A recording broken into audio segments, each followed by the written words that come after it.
I am Jake Roberts, an ordinary man in a world full of extraordinary expectations. I have a stable job, a proud family, and a beautiful wife. I never thought that everything would change on a day like this, but when life changes, it often does. So without warning. One evening, as I sat at a dinner table in a fancy restaurant in San Francisco after an important meeting, I received a call. It was Rachel, my wife. I don't know if you remember, but today is the day I'm on a business trip to LA. Her voice had some background music and noise around her, clearly indicating that she wasn't in a quiet hotel room. I could hear laughter and chatter from people around her. A vague feeling started to creep over me. "Where are you?" "I'm at a party with some industry friends," Rachel replied, her voice somewhat hurried. "I can't believe this. What's going on?" I felt a slight anxiety rise in my chest. We met a famous TV star. "He came to our table and we talked for a while," Rachel said somewhat awkwardly. "I can't believe it, but he wants me to use what we talked about." A wave of emotion surged within me. "What are you talking about?" I asked, trying to remain calm. "I'm talking about the hall pass," Rachel responded, her tone full of self-satisfaction, as though she was trying to make this sound like something normal. The words hall pass echoed in my mind like an alarm bell. In the past, we had discussed it at a party with friends when the idea was just a fantasy. We both agreed that it was just a game, a fantasy, nothing more. But now, hearing Rachel's voice, I felt something very different. "Rachel, are you kidding?" I managed to say, but couldn't hide the tension in my voice. "No, Jake, I'm not kidding. He's really famous, and I think I'm going to do it," she continued, unaware of my growing concern. My heart sank. Why was she telling me this? Why did she think I could agree to this? "Don't you get it? What the hell are you doing? You're not going to do this, are you?" I shouted into the phone, unable to hold back any longer. Rachel was silent for a moment before she spoke again, her voice softer. "I just want you to understand, Jake. This is a once-in-a-lifetime opportunity, and I want to try it." I felt like the ground beneath me was crumbling. I couldn't believe what she just said. There was a time when I told her I would never agree to something like the hall pass, that fidelity was the most important thing in our lives. Now she wanted to destroy everything just for a fleeting moment of fun. "I don't want to hear any more, Rachel. You can't do this to me. You can't break everything we've built," I said, and hung up. A heavy feeling engulfed me. I couldn't understand it anymore, and perhaps I didn't want to. That whole night, I couldn't sleep. I stared at my phone, feeling each of her messages like a dagger to my heart. She had gone with that man, and there was nothing I could do to stop it. The next morning, when I woke up, I felt physically exhausted, my mind a mess. I called Rachel back, but she didn't answer. Disappointment surged within me. Part of me wanted to stay calm, but another part of me wanted to find the truth. I couldn't continue like this. I decided to do something I never thought I would: investigate. After calming down a bit and collecting myself, I decided to dig deeper. I called Jack, my close friend, who I knew was involved with Rachel's business trip. Jack was with his wife on the trip, and I hoped he might have information I needed. When Jack answered, he sounded surprised. "Jake, why are you calling now? What's going on?" "Jack, I need your help. She's not answering and I can't take this anymore. Do you know what Rachel is doing in LA?" Jack was silent for a long moment. I could hear his sigh through the phone. "Jake, I don't want to be the bearer of bad news, but if you want the truth, I'll tell you." The world seemed to stop in that moment. "Rachel went with that guy, and you know who he is. Chris Knight, the TV star she told you about." My heart stopped. Why did she do this? Chris Knight, a star I only knew from the press, now the person my wife wanted to be with. Thanks, Jack. I hung up and started to feel a storm brewing inside me. I couldn't sit idly by anymore. I decided to do everything I could to follow what was happening. I couldn't let myself be the fool in this story. After the call with Jack, the anxiety inside me increased threefold. I couldn't wait any longer. I had to face the truth, and I was ready for anything. By evening, when Rachel returned home, I had a clear plan. I set up the camera in the living room, preparing everything to confront her. Every minute passed like a century, but I couldn't back down. When the door opened, Rachel walked in with a smile on her face, but as soon as she saw me sitting there, her expression changed immediately. "Jake, what's wrong? What happened?" I stayed silent for a long moment, looking into her eyes. "Why did you do this, Rachel?" She hesitated, then forced a smile. "I don't understand, my love. This is just an opportunity, a once-in-a-lifetime chance. I don't care about that reason anymore. You've betrayed me, Rachel, and I won't forget." My voice was cold like an iceberg, sinking with no trace of emotion. The heavy feeling still hung in the air in the living room. I looked at Rachel. She stood there, still not understanding what was happening. It seemed like in her eyes everything was still the same, but in my heart everything had collapsed. "You can't do this to me, Rachel," I said, my voice turning colder, but deep inside I could feel the pain tearing me apart. "You know exactly how I feel about fidelity. You promised me we would never hurt each other like this." Rachel stepped closer, trying to take my hand, but I pulled away. The feeling I had at that moment was hard to describe. It felt like I was looking at a stranger standing in front of me. "Jake, don't do this," she said, her voice trembling. "You have to understand, I just wanted to try it once, just this one chance. I couldn't take it anymore. Don't try to say this was just a trial, Rachel. He's not just a star like you think. He's an influential person, and you're just his plaything. And this so-called hall pass you mentioned is just an excuse for you to justify your actions." Rachel stood silently for a moment, then continued, "You don't understand, Jake. I've always felt emotionally neglected. You haven't cared about me for years. Your work takes all your time, and I feel like I'm no longer important." Those words were like a slap to my face. For the first time I realized that not only was the betrayal painful, but the truth was that I had neglected her, not even realizing how much she was suffering. I stayed silent for a while, thinking about what she had just said. Maybe I had been so caught up with work and personal ambitions that I hadn't noticed how Rachel had slowly drifted away from me. But still, that could never justify her betrayal. "How many more words will you use to justify this betrayal?" I interrupted, my voice growing colder. "You've hurt me, hurt this family, and you think I can forgive you?" Rachel flinched when she heard what I said. She was silent. Then her eyes started to tear up. "Jake, I love you. I don't want to lose you, really," I almost shouted. "Do you love me when you can sleep with another man without thinking about this family, about me, about our children?" My questions came like a storm, sweeping away everything left in our relationship.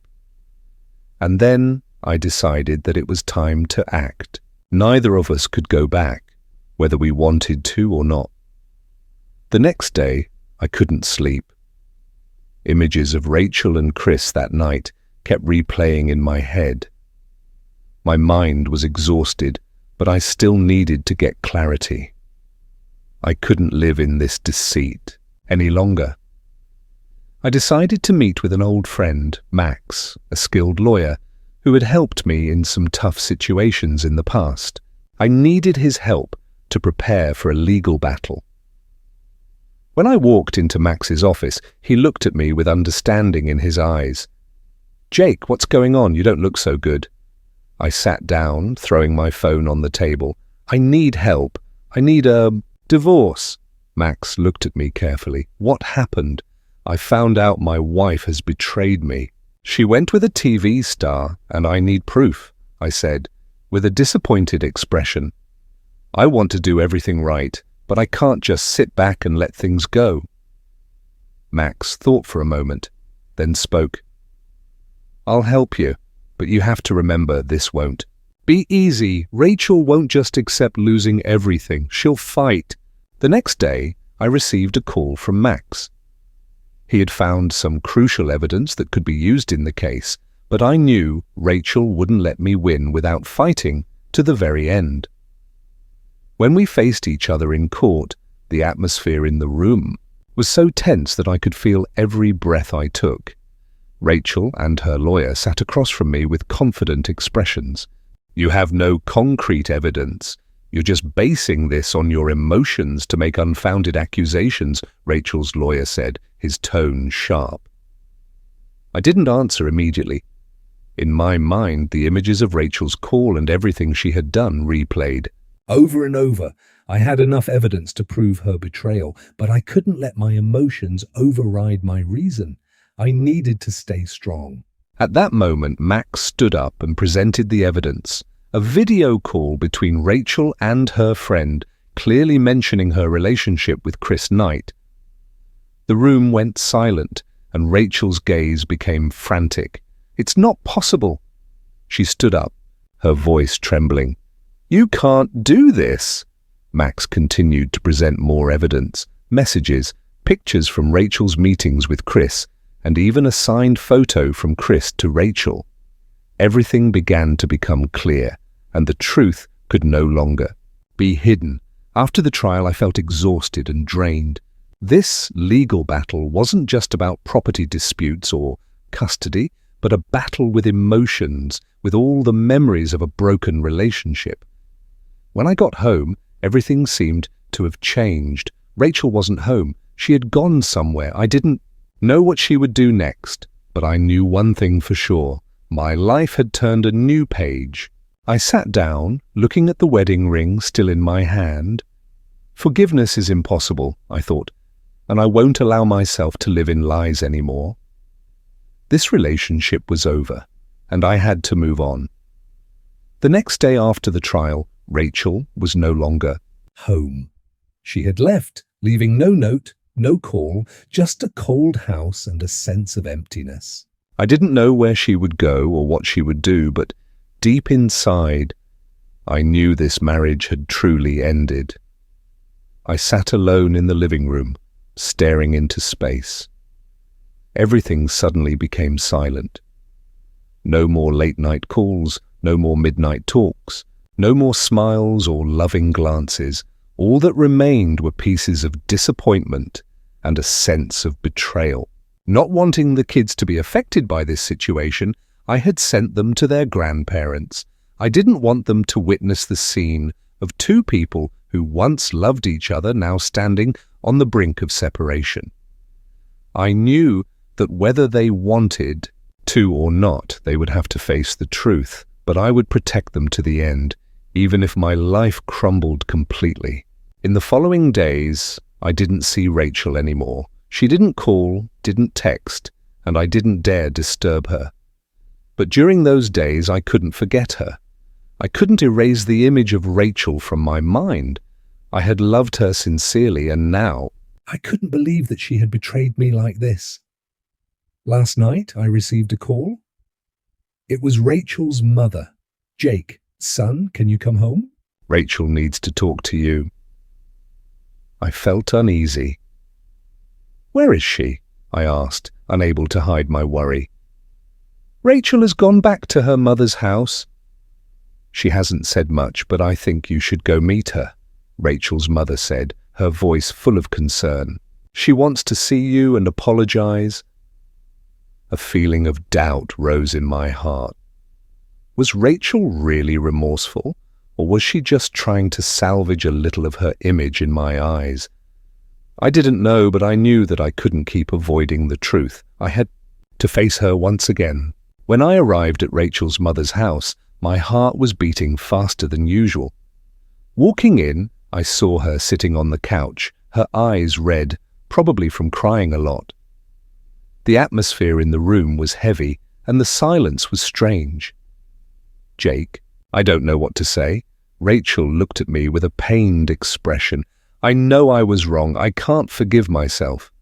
I looked at her, feeling a strange pain rise in my heart. "Rachel, do you think you can say anything to erase everything you've done? You've destroyed everything. This family, my trust, everything." Rachel lowered her head, tears rolling down her cheeks. "You don't understand, Jake. I love you. I really love you, but I was wrong. I was wrong to think I could live in a marriage without feeling neglected. I didn't know what to say. I just felt like a person who had been drained, pushed to the edge. If you love me, why did you do this? Why didn't you tell me about your feelings? Why did you go looking for things outside of our marriage to fill the void inside?" Rachel wiped her tears, trying to find some strength. "I know, Jake. I know I can't justify my actions, but that was the only thing I could do at the time. I felt forgotten, neglected, and when Chris came along, I felt like I was being noticed, loved again. The feeling I had was truly indescribable. Between the pain and the sense of betrayal, I realized that I couldn't change what had happened. I couldn't bring the past back. "Rachel, you say you love me, but your actions don't show that." I stood up, trying to stay calm. "I can't live in a relationship without trust. You've broken everything. You've hurt me, and you've hurt our family. Jake, I'm willing to do anything to fix this for you to forgive me. I don't want to lose you." "I don't want to lose this family," Rachel said, her voice full of pleading. "But you've lost everything, Rachel. You destroyed it yourself. Don't ask me to forgive something you don't fully understand." I turned away, walking out of the room, leaving Rachel sitting there in despair. When I got home, I felt like a stranger. Everything around me became dull and meaningless. The feeling of betrayal, of being hurt, is hard to describe in words. But what I realized is that I couldn't live in a relationship like this anymore. This relationship had died a long time ago, and I couldn't revive it. A few days later, I decided to see a lawyer to start the divorce proceeding. I didn't want to drag it out any longer. I didn't want to live in the shadows of deceit. I needed to move on, even though it was difficult. On a beautiful afternoon, when I sat in the lawyer's office, the divorce process began, and I felt like everything had come to an end. Rachel called me, but I didn't answer. I didn't need to say anything more. When I looked around, I noticed that my family and friends had started to look at me differently. The people around me would never fully understand how I felt, but perhaps the outsiders would never know that in these battles, the cost is always very high. Divorce is not just the end of a relationship, it's a change of self. I've learned to face the truth, the pain, and the difficult decisions. In the end, I walked out with a sense of emptiness, but also a sense of freedom.